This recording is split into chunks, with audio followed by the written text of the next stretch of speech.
Dans un manoir, un garçon se demandait ce que cela faisait de pouvoir voir. Après tout le monde le lui avait dit point qu'elle ne pouvait pas voir. Un homme lui explique alors que pouvoir distinguer les couleurs et les formes est une bénédiction, mais que, malheureusement, les yeux du garçon portent la cicatrice laissée par le chevalier sacré Histoire. L'homme insiste cependant sur le fait que c'est une bénédiction et que le garçon devrait en être fier. Mais le garçon entend les servantes le plaindre, et il se demande pourquoi il est si pitoyable. Serait-ce à cause de sa vue? Alors, une des servantes l'appelle Cunon et l'informe qu'il est temps pour sa leçon de magie avec son professeur, et le garçon suit le chemin guidé par la servante. La servante tente de le réconforter en lui disant que peu de gens parviennent à apprendre la magie, mais le garçon lui répond que c'est inutile puisqu'il doit être porté partout par quelqu'un. Et après un long voyage à travers le manoir, Cunon rencontre sa nouvelle professeure de magie nommée Johnny. Un peu plus tard, Cunon suit les instructions de son professeur et crée une bulle d'eau qui flotte. Cependant, le garçon ignore ce qu'il a créé. Le professeur lui explique alors qu'il a créé une bulle d'eau de la taille d'un œil et s'excuse aussitôt, lui rappelant qu'il est aveugle. Mais au beau milieu de ce cours, le garçon eut une révélation, réalisant qu'il pouvait créer cette vision grâce à la magie. Un peu plus tard, le garçon mange un sandwich,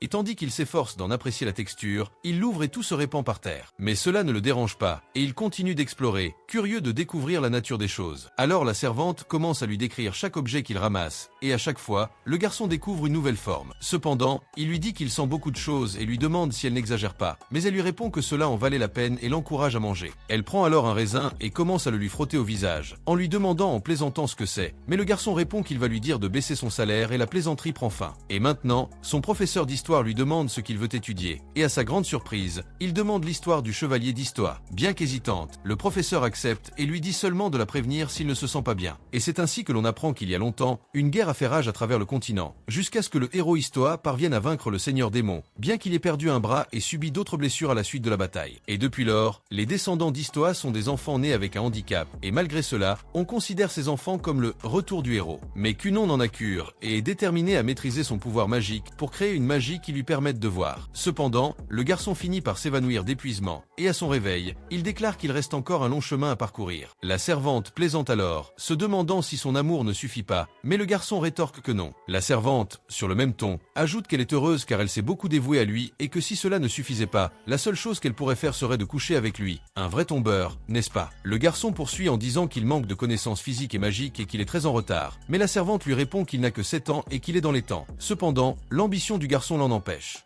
Elle lui suggère donc de pratiquer le maniement de l'épée, puisqu'il ne peut pas s'enfuir. Alors la servante, qui s'appelle Iko, part à la poursuite d'un maître d'armes. Et déjà dans le jardin, Cunon apprend à manier une épée, et il apprend ainsi que le mouvement part d'abord de l'épaule, puis passe par les coudes jusqu'au poignet. À ce moment-là, le professeur Johnny arrive et est surprise de voir le garçon s'entraîner à l'escrime. Après avoir échangé quelques mots avec lui, elle comprend à quel point il est déterminé à maîtriser la magie. Et en un clin d'œil, Cunon libère plusieurs bulles qu'il maîtrise parfaitement, ce qui laisse la professeure perplexe, car après tout, elle ne lui a enseigné qu'une seule fois. Elle en conclut qu'il est incroyablement talentueux. Non loin de là, Mirika, la fiancée du protagoniste, hésite à aller le voir. Après tout, selon elle, le garçon a toujours l'air triste. Cependant, la servante lui explique qu'il s'agit d'un ordre du roi et qu'elle doit obéir. Une fois dans la calèche, Mirika réalise que Cunon porte les cicatrices du héros, ce qui le rend précieux pour le royaume du Glia. Elle comprend alors qu'il est de son devoir de procéder à ce mariage politique. Alors la jeune fille se souvint de l'époque où elle se promenait avec lui, et elle lui demanda ce qu'il aimait faire pour s'amuser. Mais le garçon, totalement désintéressé, ne lui répondit rien. Après tout, il ne pouvait rien faire tout seul. Elle était découragée à l'idée de devoir voir son visage sombre pour le restant de sa vie. Cependant, en entrant dans la résidence, elle est surprise par le jeune homme souriant qui l'accueille et l'appelle princesse Mirika. La jeune fille en resta sans voix et lui demanda ce qui n'allait pas. Il lui confia alors qu'il s'était pris de passion pour la magie. Et en une fraction de seconde, il lui montre la magie de l'eau qu'il apprenait, ce qui la surprend. Mais en véritable charmeur, il transforme la bulle d'eau en un incroyable arc-en-ciel, laissant la jeune fille complètement enchantée. Et pour couronner le tout, il s'excuse de toujours l'importuner, ce qui change complètement l'expression de la jeune fille, qui s'excuse à son tour. Cunon lui tend alors la main et l'invite à l'écouter, car il a beaucoup de choses passionnantes à lui raconter. Et à la fin de l'après-midi, Mirika, dans sa calèche, encore sous le charme de l'agréable journée passée en sa compagnie, contemple le château et lui dit au revoir en rougissant. Et Cunon, déjà là, pensait que c'était la première fois qu'il tendait la main à quelqu'un. C'est alors que la servante dit qu'il a été très chevaleresque. Sur ce, Cunon s'adresse à son professeur d'histoire, qui lui enseigne également d'autres matières, et lui demande demande de lui donner des leçons d'étiquette afin qu'il puisse devenir un véritable gentleman digne de Mirika. À la tombée de la nuit, la professeure Johnny est frustrée car, malgré l'utilisation d'une magie simple, elle ne parvient pas à créer plusieurs bulles simultanément. Elle comprend alors qu'elle a été témoin de magie élémentaire à l'état pur, et face à la rapidité de ses progrès, elle n'a plus rien à lui apprendre. Elle se dit alors qu'elle devrait enseigner la magie de base à un enfant. Ce serait un travail facile et bien rémunéré. Cependant, elle ne se décourage pas et commence à étudier des méthodes pour lui enseigner davantage. Après tout, il est trop jeune pour la magie avancée, mais il maîtrise déjà les fondamentaux. Et dès le cours suivant, Johnny informe le garçon qu'elle a un cours d'un genre différent ce jour-là, et à sa grande surprise, il se dit prêt à écouter tout ce que sa belle voix dira. La leçon se poursuit donc, et elle explique que la magie qu'il a utilisée produit simplement de l'eau. Cependant, ils doivent analyser la nature de cette magie, et le garçon répond qu'elle sert à produire de l'eau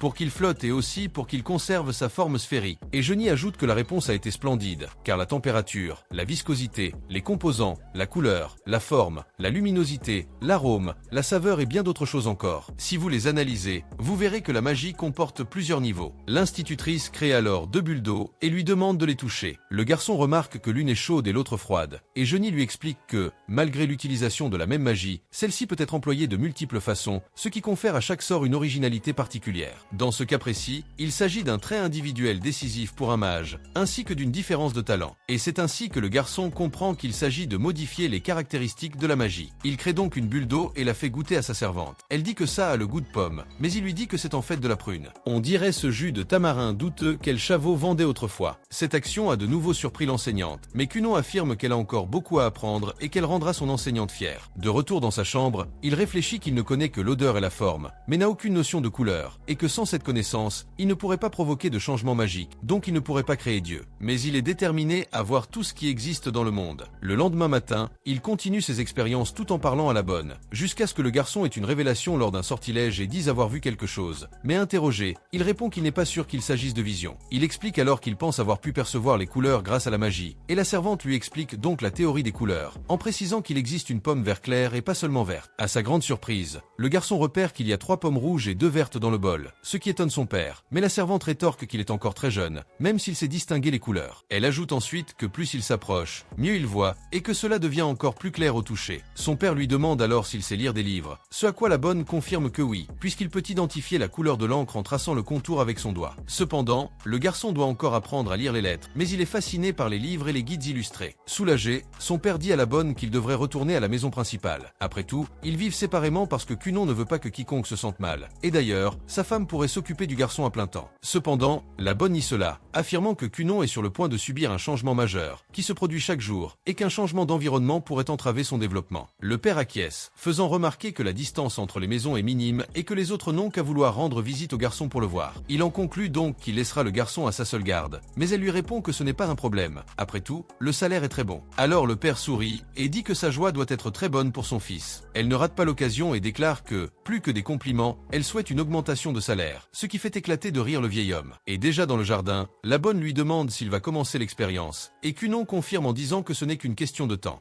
L'arrivée du professeur Johnny. Il crée alors une bulle rouge géante au-dessus d'eux, et bientôt la bonne dit que cela ressemble à des yeux point le rouge d'un lapin. Puis le garçon révèle qu'il peut ressentir cette couleur plus intensément s'il laisse la magie se développer. Un instant plus tard, Cunon entend une voix féminine et il se dit que cette belle voix, semblable au chant d'un oiseau, ne pouvait être que celle de sa mère bien-aimée. Cependant, le bonheur du garçon lui fait perdre le contrôle de sa magie, ce qui a pour conséquence que la bulle rouge tombe sur Cunon et la servante. Dans une atmosphère pesante, Cunon tend la main et émet une voix fantomatique et terrifiante qui la fait s'évanouir.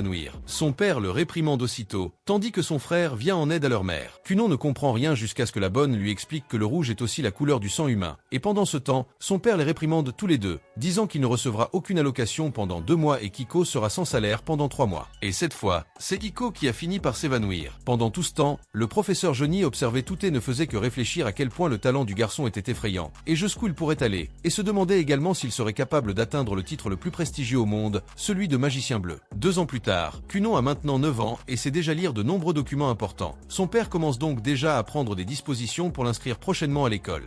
Quelque temps plus tard, Issu est convoqué par son père, qui lui révèle qu'il enverra Kunon, son jeune frère, dans une école pour enfants de noble lignée. En effet, le garçon n'a jamais quitté le manoir, sauf à de très rares occasions, ce n'est pas bon pour lui s'il continue ainsi, car il n'a peur d'aucun inconnu. C'est pourquoi son père compte sur l'aide d'Issu pour s'occuper de Kunon et favoriser sa socialisation. En entendant cela, Issu se souvient de l'époque où il appelait Kunon pour qu'il aille jouer dehors, mais ne recevait que le silence en réponse, car le garçon n'aimait pas du tout sortir. Issu essaie de l'entraîner, lui disant qu'il sera avec lui, en lui tenant la main, mais dès que le garçon fait ses premiers pas dehors, il trébuche. Revenant au présent, Issu fait une promesse à son père. Dans ce cas précis, il promet de protéger son jeune frère de tout danger. Pendant ce temps, la servante s'adresse à Kunon et lui demande quel livre il lit. Il lui répond qu'il lit un ouvrage d'hydromancie qui lui apprend à créer un objet lui permettant de trouver tout ce qu'il désire. Touchée par cette nouvelle, la servante lui demande de l'aider à retrouver sa jeunesse et l'éclat qu'elle croit d'avoir perdu avec le temps. Kunon lui fait cependant comprendre qu'elle est encore dans la fleur de l'âge et qu'elle n'a donc aucune raison de s'inquiéter. À ce moment-là, la jeune fille change de sujet et demande à Kunon de l'aider à trouver un futur fiancé. Kunon, à ces mots, estime qu'elle n'a pas besoin d'être poussée à trouver un époux, d'autant plus qu'elle est si belle que n'importe quel homme tomberait à ses pieds. Cependant, il précise qu'il ne l'épousera pas uniquement parce qu'il est le second fils du marquis. Plus tard, la servante de Kunon commence à éprouver de la fierté envers le chevalier qu'elle a élevé, mais se souvenant des conseils de l'autre servante concernant l'humour de Kunon, elle se demande si elle ne devrait pas plutôt le rendre plus amusant et enjoué. De son côté, Kunon remarque que sa servante est préoccupée par une chose très superficielle et lui suggère de se concentrer sur le moment présent. Tous deux dégustent un thé extrêmement fort et noble, censé chasser toute pensée négative de leur esprit. Juste après le thé, Kunon est conduit à l'endroit où se trouve le Goron. En chemin, il traverse une zone glaciale, et sa servante lui demande de créer les bulles chaudes et douces qu'il confectionne toujours, afin qu'il puisse traverser cet endroit avec un minimum de confort. Bien que la jeune fille loue sa magie, Kunon précise que le projet est encore en phase de test. Le garçon se demande alors ce que son père Goron veut bien lui dire. Il presse que ce n'est rien de grave. Cependant, la servante le rassure, affirmant qu'il n'a apparemment rien fait de mal. Après tout, il a déjà tiré les leçons du bain de sang qu'il a provoqué la dernière fois. Arrivés au point de rendez-vous, ils sont accueillis par le serviteur Balin, qui est aussi le frère aîné de Kunon. À cet instant, Issu se souvient des fois où son jeune frère tombait en marchant seul, et il lui propose de le guider en lui tenant la main. Cependant, en voyant cela, Kunon lui fait remarquer qu'il a déjà appris à marcher sans trébucher partout. Issu est heureux de voir que son frère se débrouille seul, et alors qu'il se dirige vers la salle de réunion, Kunon est abordé par son père, qui lui dit avoir quelque chose de très important à lui annoncer. En fait, il lui confie avoir appris.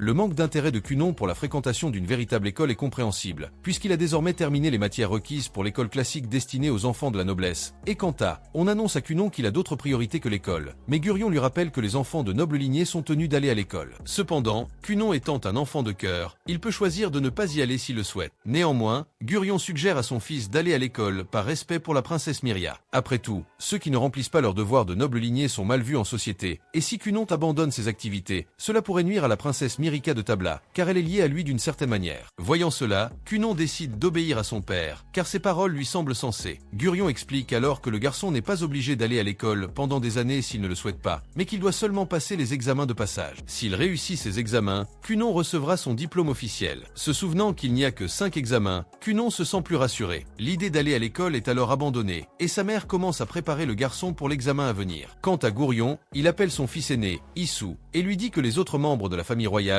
pourraient tenter de se rapprocher de la princesse Myrika et de Kunon. Voyant cela, Issu comprend l'inquiétude de son père et déclare qu'il ne laissera personne s'approcher d'eux. Plus tard, Kunon retrouve Myrika et lui annonce qu'il n'ira à l'école que pour passer ses examens. Ravi, Myrika pourra ainsi passer plus de temps avec lui en dehors des cours. Cependant, Kunon la met en garde. Les garçons amoureux d'elle seront jaloux de les voir ensemble en public. Malgré sa popularité, Myrika la rassure. Tout finira par s'arranger. Un autre jour, Kunon part en calèche pour profiter d'un jour de congé. Durant le trajet, Issu comprend que son frère était impatient de quitter la maison pour la première fois. Kunon se souvient alors qu'il est devenu plus fort depuis qu'il s'entraîne. Il n'est plus le garçon naïf d'avant. Désormais, il est prêt à tout pour survivre. Soulagé, Issu constate que Kunon a véritablement changé depuis qu'il a appris la magie. Arrivé à destination, Kunon retrouve Myrika et lui confie être ravi d'entendre sa voix dès le matin. Remarquant une activité accrue dans les environs, Kunon se dit que cette fois, au moins, il ne reculera pas, contrairement à son ancien, lui qui n'aimait pas les endroits bondés. Il entre donc dans l'école avec les autres, sous le regard de l'institutrice Cassie. Celle-ci se souvient aussitôt des rumeurs concernant la timidité du garçon. Elle commence à déplorer l'idée de devoir interagir avec un élève aussi étrange, mais elle s'approche de Kunon et engage la conversation. Kunon se présente avec une désinvolture déconcertante et plaisante même sur le fait d'être un garçon qui s'identifie comme une fille. Cassie, complètement déconcertée, comprend que guider le garçon sera plus difficile que prévu. Pendant ce temps, le prince Kyle observe Kunon depuis la fenêtre.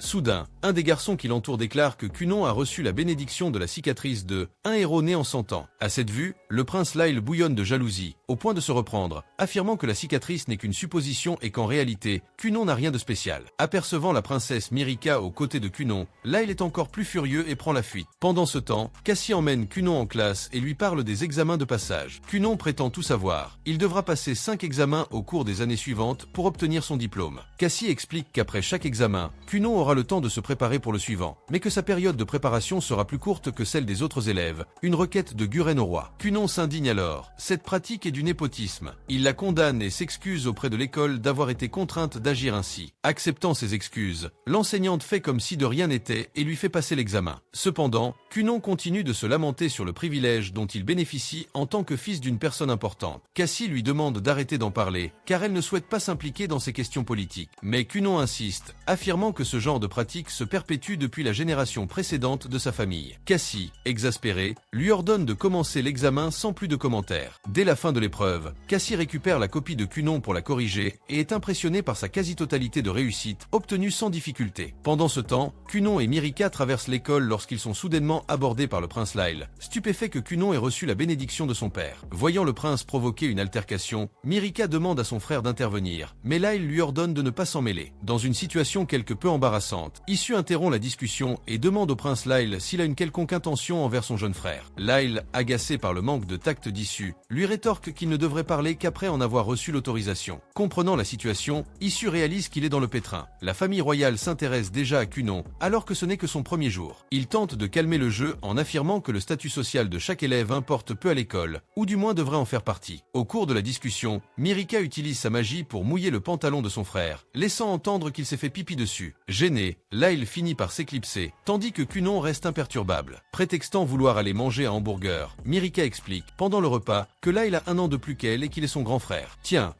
voilà un frère comme ça, s'exclame-t-elle. Kunon est reconnaissante qu'Issu soit son grand frère. Après tout, il est totalement différent du frère de Myrrika, qui n'a pas eu beaucoup de chance dans ce domaine. Waouh, parfois je trouve le protagoniste génial, vraiment génial. J'aimerais qu'il continue. Je veux que ce gamin aille mieux. C'est ridicule. Un gamin vraiment insupportable est apparu dès le début de l'anime. Voyons s'il s'améliore par la suite. Et si vous voulez une suite, je vous la ferai sans faute. Et on se retrouve dans la prochaine vidéo. Au revoir.